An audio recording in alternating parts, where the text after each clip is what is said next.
చేస్తే ఇంకా చిన్నపిల్లాడు అని, ఎక్కువగా మాట్లాడితే అప్పుడే పెద్దోడు అయిపోయావా అని మన పేరెంట్స్ కూడా కన్ఫ్యూజ్ అయ్యే ఫేసే ఈ ఇంటర్మీడియట్.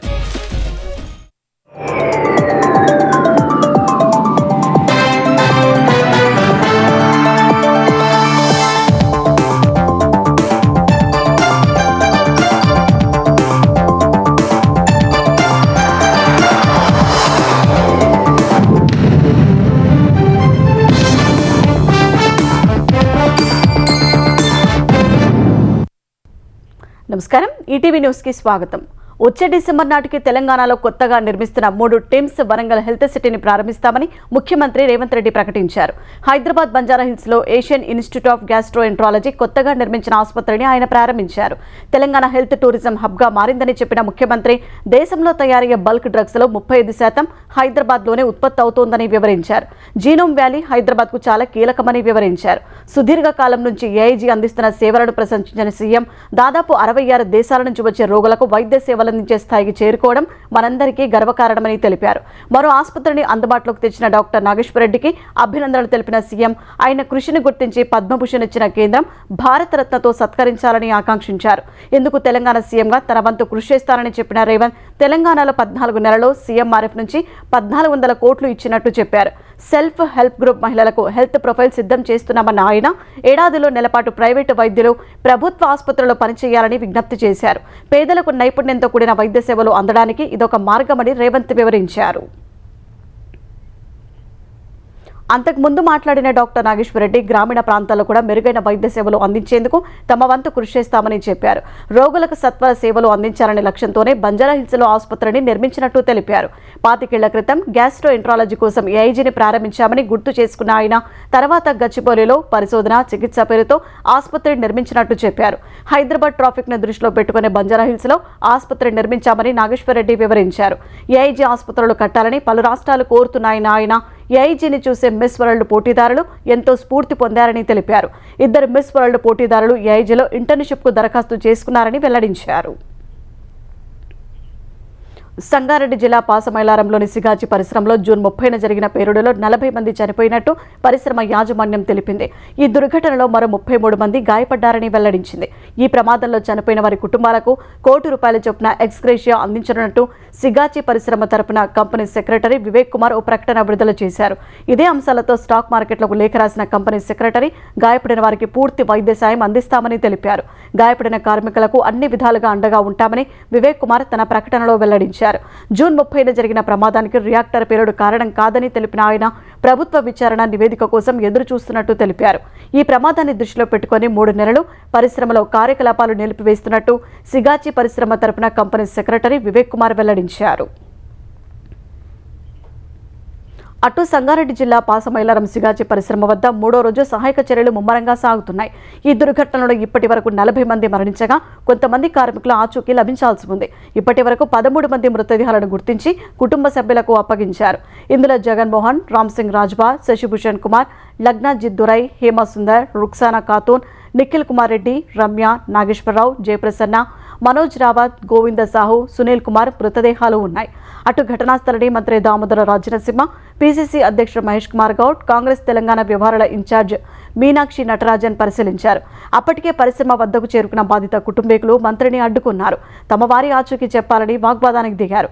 బాధిత కుటుంబ సభ్యులను మంత్రి దామోదర అధికారులు సముదాయించారు. శిథిలాల కింద నుంచి ఇంకా వేడి వెలువడుతోందన్న వారు ఆసుపత్రులలో చికిత్స పొందుతున్న వారి పరిస్థితి నిలకడగా ఉందని వివరించారు. మరో 18 మృతదేహాలకు DNA పరీక్షలు కొనసాగుతున్నాయని తెలిపారు. ముఖ్యమంత్రి చంద్రబాబు తన సొంత నియోజకవర్గం కుప్పంలో పలు అభివృద్ధి కార్యక్రమాలకు శ్రీకారం చుట్టారు. స్వర్ణకుప్పం ప్రాజెక్టులో భాగంగా 1292.74 కోట్ల విలువైన వివిధ అభివృద్ధి సంక్షేమ ప్రత్యేక పథకాలను ప్రారంభించారు. 3041 మంది లబ్ధిదారులకు కొత్తగా పెన్షన్లు అందించిన ముఖ్యమంత్రి 1387 మంది దివ్యాంగులకు ఉపకరణాలను అందజేశారు. 400 మంది డ్వాక్రా మహిళలకు ఈ సైకిళ్లు పంపిణీ చేశారు.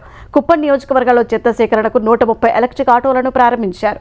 ఇంటింటి చెత్త సేకరణకు ఎలక్ట్రిక్ ఆటోలను వినియోగిస్తున్న తొలి నియోజకవర్గంగా కుప్పం అవతరించింది. పేటీఎం సంస్థ CSR నిధులతో అడ్వాన్స్ లైఫ్ సపోర్ట్ అంబులెన్సులు అందించగా వాటిని చంద్రబాబు ప్రారంభించారు. 400 అంగన్వాడీ కేంద్రాల్లో కేర్ అండ్ గ్రో కార్యక్రమాన్ని కూడా సీఎం మొదలుపెట్టారు. కుప్పంలో పర్యాటక అభివృద్ధికి తోడ్పడనున్న లీ కంఫర్ట్ 3 స్టార్ రిసార్టుని ప్రారంభించారు. సుపరిపాలనలో తొలి అడుగు కార్యక్రమం ఆంధ్రప్రదేశ్ వ్యాప్తంగా జరుగుతోంది. ప్రజాప్రతినిధులు, కూటమి నేతలు ఇంటింటికి వెళ్లి ఏడాది పాలనలో చేసిన అభివృద్ధి, సంక్షేమ కార్యక్రమాలను ప్రజలకు వివరిస్తూ కరపత్రాలు పంపిణీ చేస్తున్నారు. ఏలూరు జిల్లా నూజివీడు మండలం పడ్లెల్లమూడిలో పర్యటించిన సమాచార శాఖ మంత్రి పార్థసారథి కూటమి నాయకులతో కలిసి అభివృద్ధి, సంక్షేమ ఫలాలను ప్రజలకు తెలియజేశారు. బాపట్ల జిల్లా బలికురవలో మంత్రి గొట్టిపాటి రవికుమార్ చిరు వ్యాపారులకు తోపుడు బండ్లు, దివ్యాంగులకు ట్రై సైకిళ్లు పంపిణీ చేశారు. కృష్ణా జిల్లా మచిలీపట్నం మండలంలో మంత్రి కొల్లు రవీంద్ర ఇంటింటికి వెళ్లి ప్రజలతో ముచ్చటించారు. విజయవాడ రూరల్ మండలం గొల్లపూడి, ఎన్టీఆర్ జిల్లా నందిగామలో మాజీ మంత్రి దేవినేని ఉమా ఇంటింటికి వెళ్లి కరపత్రాలు పంపిణీ చేశారు. జగ్గైపేట మండలం తిరుమలగిరిలో ఎమ్మెల్యే శ్రీరామ్ రాజగోపాల్ తాతయ్య కూటమి నేతలు పర్యటించారు. అనంతపురంలో ఎమ్మెల్యే దగ్గుబాటి ప్రసాద్ ఇంటింటికి వెళ్లి ప్రభుత్వ పనితీరుపై ప్రజాస్పందనను తెలుసుకున్నారు. కడప జిల్లా మైదుకూరులో ఎమ్మెల్యే పుట్టా సుధాకర్ యాదవ్ స్థానికుల సమస్యలు అడిగి తెలుసుకున్నారు. ప్రజాభవన్ వేదికగా గత ఏడాది చంద్రబాబుతో సీఎం రేవంత్ రెడ్డి జరిపిన సమావేశంలోనే గోదావరి బనకచెర్లపై చీకటి ఒప్పందం జరిగిందని మాజీ మంత్రి హరీష్ రావు ఆరోపించారు. ప్రజాభవన్ వేదికగా తెలంగాణ సీఎం రేవంత్ రెడ్డి మరణ శాసనం రాశారని అన్నారు. మంత్రి ఉత్తమ్ కుమార్ రెడ్డి సతీ సమేతంగా విజయవాడ వెళ్లి మరీ బనకచెర్లకు పచ్చజెండా ఊపారని తెలిపారు.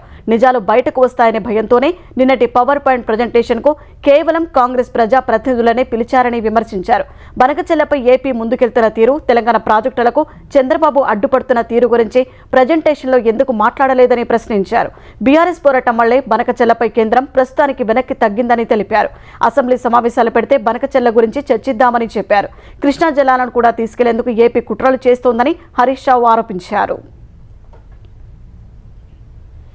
బనకచెర్ల విషయంలో హరీష్ రావు తడబడినట్లు స్పష్టంగా అర్థమవుతోందని తెలంగాణ పశుసంవర్ధక శాఖ మంత్రి వాకిటి శ్రీహరి ఆరోపించారు. బనకచెర్ల అంశంలో ఎక్కడైనా చర్చకు సిద్ధంగా ఉన్నామని స్పష్టం చేశారు. చేపల పులుస్థితిని రాయలసీమను రత్నాలసీమగా మారుస్తామని కేసీఆర్ చెప్పారన్న మంత్రి, అధికారంలో ఉన్నా లేకపోయినా ప్రజా సమస్యల పరిష్కారం కోసం కాంగ్రెస్ పార్టీ కట్టుబడి ఉంటుందని వివరించారు.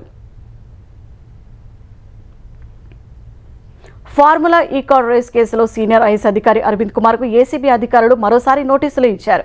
రేపు ఉదయం 11:30 గంటలకు విచారణకు రావాలని అధికారులు నోటీసుల్లో పేర్కొన్నారు.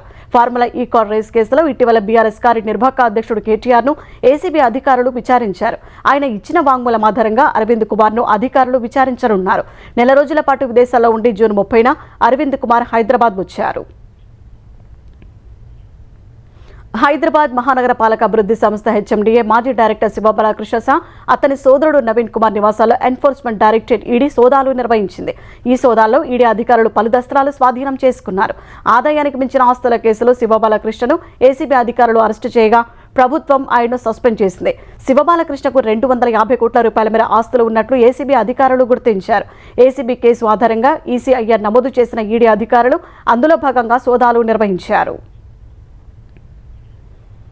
మైనింగ్ అక్రమ వ్యవహారంలో వల్లభనేని వంశీ బెయిల్ రద్దు పిటిషన్పై విచారణను సుప్రీంకోర్టు ఈ నెల 17కు వాయిదా వేసింది. ఈ కేసులో వంశీకి హైకోర్టు బెయిల్ జారీ చేయడాన్ని సవాల్ చేస్తూ ఆంధ్రప్రదేశ్ ప్రభుత్వం దాఖలు చేసిన పిటిషన్పై justice MM Sundaresh, justice Vikram చంద్రలతో కూడిన ధర్మాసనం విచారణ జరిపింది. ఈ విచారణలో అక్రమ మైనింగ్ ద్వారా దాదాపు 196 కోట్ల రూపాయలు ఆర్జించారని ఏపీ సర్కార్ కోర్టుకు తెలిపింది. ఇందుకు సంబంధించి జరుగుతున్న దర్యాప్తు నివేదిక 700 పేజీలు ఉందని వివరించింది. అక్రమాలు చోటు చేసుకున్న వ్యవహారంలో హైకోర్టు ఇచ్చిన బెయిల్ రద్దు చేయాలని కోరింది. ఈ అంశాన్ని పరిశీలించిన ధర్మాసనం సీల్డ్ కవర్లో రిపోర్టు సమర్పించాలని ఏపీ ప్రభుత్వాన్ని ఆదేశించింది. తదుపరి విచారణ ఈ నెల 17కి వాయిదా వేసింది. ఉగ్ర కదలికలతో అన్నమయ్య జిల్లా రాయచోటి ఉలిక్కిపడింది. కొత్తపల్లిలో 2 ఉగ్రవాదులు అబూబకర్, సిద్దికి, మొహమ్మద్ అలీలను ఇంటెలిజెన్స్ బ్యూరో అధికారులు అరెస్టు చేయడం కలకలం రేపింది. తమిళనాడులో జరిగిన అనేక బాంబు పేలుళ్ల కేసులతో సంబంధాలు ఉన్న ఇద్దరు 30 ఏళ్ల నుంచి మారువేశాల్లో ఉంటూ రాయచోటిలో చీరల వ్యాపారం చేస్తున్నట్టు ఐబీ అధికారులు గుర్తించారు. పకడ్బందీ ప్రణాళికతో ఇద్దరిని అరెస్టు చేసిన ఐబీ అధికారులు వారిని చెన్నైకి తరలించారు. ఈ అరెస్టులతో అప్రమత్తమైన ఏపీ పోలీసులు ఉగ్ర కదలికలపై నిఘా పెట్టారు. అబూబకర్, సిద్దికి సోదరులతో ఎవరెవరికి సంబంధాలు ఉన్నాయని అంశంపై ఆరా తీస్తున్నారు. రాయచోటి చుట్టూ 6 చెక్పోస్టులు ఏర్పాటు చేసిన పోలీసులు సుండుపల్లికి చెందిన 2 మహిళలను అదుపులోకి తీసుకుని ప్రశ్నిస్తున్నారు. స్థానికులను కూడా విచారించగా సిద్దికి సోదరుల కుటుంబం ఎవరితోనూ మాట్లాడేవాళ్లు కాదని చెప్పినట్లు సమాచారం. రెవెన్యూ అధికారులు, పోలీసులు ఉగ్ర సోదరులకు చెందిన 2 ఇళ్లలో తనిఖీ చేసి పలు పుస్తకాలు, డాక్యుమెంట్లు, సామాగ్రి స్వాధీనం చేసుకుని వాటికి తాళాలు వేశారు. పహల్గాం ఉగ్రవాద దాడికి పాల్పడిన సూత్రధారులు వారికి నిధులు సమకూర్చిన వారికి ఎలాంటి ఆలస్యం లేకుండా సత్వరం శిక్ష విధించాలని 4 దేశాల క్వాడ్ గ్రూప్ పిలుపునిచ్చింది. ఇందుకు తగిన సహకారం అందించాలని ఐక్యరాజ్య సమితి సభ్య దేశాలను కోరింది. 26 మంది పౌరుల ప్రాణాలను బలిగొన్న ఏప్రిల్ 22 దాడిని భారత్, అమెరికా, ఆస్ట్రేలియా, జపాన్ దేశాల విదేశాంగ మంత్రులు తీవ్రంగా ఖండించారు. సరిహద్దు ఉగ్రవాదానికి వ్యతిరేకంగా చర్యలు తీసుకోవాలని డిమాండ్ చేస్తూ ఉమ్మడి ప్రకటన విడుదల చేశారు. ఈ ప్రకటనలో పాకిస్తాన్ గురించి కానీ, మే నెలలో భారత్ పాక్ మధ్య జరిగిన సైనిక ఘర్షణను కానీ ప్రస్తావించలేదు. వాషింగ్టన్లో భారత విదేశాంగ మంత్రి ఎస్ జయశంకర్, అమెరికా విదేశాంగ మంత్రి మార్కో రూబియో, ఆస్ట్రేలియా విదేశాంగ మంత్రి పెన్నీ వాంగ్, జపాన్ విదేశాంగ మంత్రి తాకేషి ఇవాయా భేటీ అయ్యారు. పహల్గాం దాడిని ఖండించి బాధితుల కుటుంబాలకు ప్రగాఢ సానుభూతి తెలిపారు. ఈ ఏడాది ముంబైలో ప్రారంభించనున్న quad ports of the future భాగస్వామ్య ప్రణాళికను ప్రకటించారు. ఇదే సమయంలో తూర్పు చైనా సముద్రం, దక్షిణ చైనా సముద్రంలో పరిస్థితిపై ఆందోళన వ్యక్తం చేశారు. బలవంతంగా యథాతథ స్థితిని మార్చడానికి ప్రయత్నించే ఏకపక్ష చర్యలకు తాము వ్యతిరేకమని నేరుగా చైనా ప్రస్తావన తేకుండా వ్యాఖ్యానించారు. భారత్తో త్వరలోనే వాణిజ్య ఒప్పందం కుదురుతుందని అమెరికా అధ్యక్షుడు డొనాల్డ్ ట్రంప్ పునరుద్ఘాటించారు. ఇరు దేశాలు అతి తక్కువ టారిఫ్లతో వాణిజ్యం చేసుకునేలా ఒప్పందం కుదరనుందని వివరించారు. భారత్ సహా ప్రపంచ దేశాలపై విధించిన ప్రతీకార సుంకాలను జూలై 9 వరకు ట్రంప్ నిలుపుదల చేశారు. ఆ గడువును పెంచేందుకు అంగీకరించేది లేదని ఆయన ఇప్పటికే తేల్చి చెప్పారు.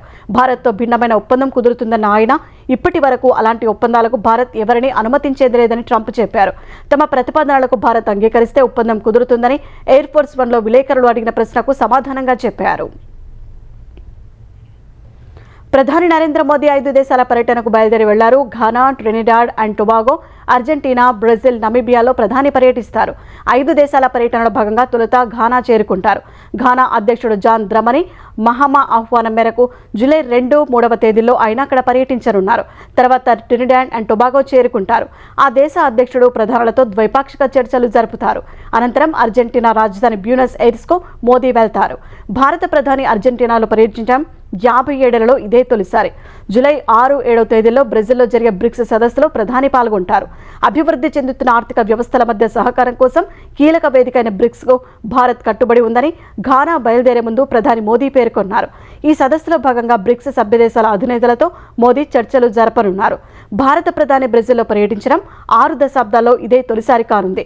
చివరగా నమీబియా పర్యటనతో మోదీ 5 దేశాల పర్యటన ముగియనుంది. యాప్ ఆధారంగా క్యాబ్ సర్వీసులు అందిస్తున్న ఉబర్, ఓలా వంటి సంస్థల రద్దీ సమయాల్లో రేట్లు పెంచుకునేందుకు కేంద్రం అంగీకరించింది. ఈ మేరకు మోటార్ వెహికల్ అగ్రిగేటర్ గైడ్లైన్స్ను కేంద్ర రోడ్డు రవాణా, జాతీయ రహదారుల మంత్రిత్వ శాఖ జారీ చేసింది. కొత్త నిబంధనల ప్రకారం నామమాత్రంగా రద్దీ ఉన్న సమయాల్లో బేస్ ఛార్జీల సగం సర్ఛార్జీ కింద పెంచుకునేందుకు వీలు కల్పించింది.